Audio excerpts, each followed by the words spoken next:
At Parliament today, the newly appointed cabinet ministers appeared for vetting before the Parliamentary Appointment Committee, chaired by the Speaker of Parliament, Right Honourable Anita Annette Among, in a closed-door meeting. After the exercise, Church of Uganda Family TV got a chance to interact with the ministers, who expressed appreciation to the President as they expressed their thoughts towards the appointment into their respective offices, as evident in the letter released on Thursday, 21st March 2024. On the other hand, I am happy. On the other hand, I'm also challenged because I have to work hard and, prove a point and fulfill the obligation that I've been given. But one thing I can assure the country is that we will serve. So I pledge hard work and integrity to see how best we can maximize the low-hanging fruits of the sector for the development of Uganda. So my being appointed a minister, I've come to fix the challenges, to address the challenges affecting young people. I have honorable colleagues in the House that I'm going to work with, and the appointing authority himself, because I'm sure he saw a seed of, call it healing, responsibility in me, that I will be able to take on that responsibility. Given the different concurrent challenges facing the youth and children in the country, Minister of State for Labour, Gender and Social Development, Youth and Children Affairs, Balam Bargahara, promised to implement achievable measures to solve the problem of unemployment, early marriages, among others. Our focus will be on reproductive health, on employment, on skilling, on trainings, and then on appraisals, and then also patriotism in class, in schools.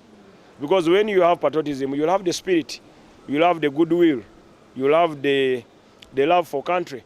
Government cannot employ everyone, but government can fund private sector, can give us more money, can give us some money, can give circles money, and then we form employment. The Minister of State for Relief, Disaster Preparedness and Refugees, Office of the Prime Minister, Lilian Abah, emphasized teamwork with her measures as a way of enabling her execute her task.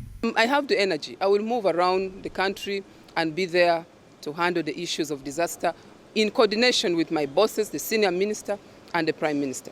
I am one person who does not breathe conflict. If there is disagreement on principle, it will be handled, but one thing I can guarantee you is that I am not going into that ministry for any petty fight. I'm going there to perform my duties and to deliver services as assigned by my boss. And the issues of fisheries that you brought in, I will first address my mind to the history of what has been going on, and I'll there pick it up from there and put in my input.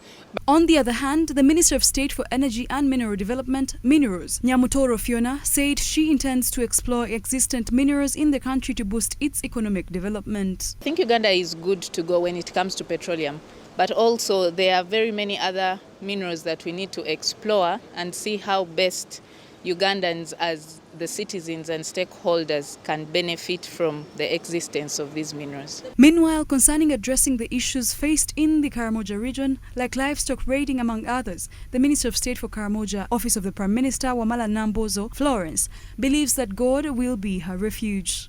The challenges in Karamoja that have prevailed on for a long time, I don't stand in the place of God to say I'm the one going to remove them. But one thing that I know is that I must be having a healing ingredient in me.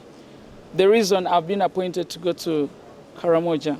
Story compiled by Prima War for Church of Uganda, Family TV News at 8. I will respect the guest house and the cabinet. I will put on what they want.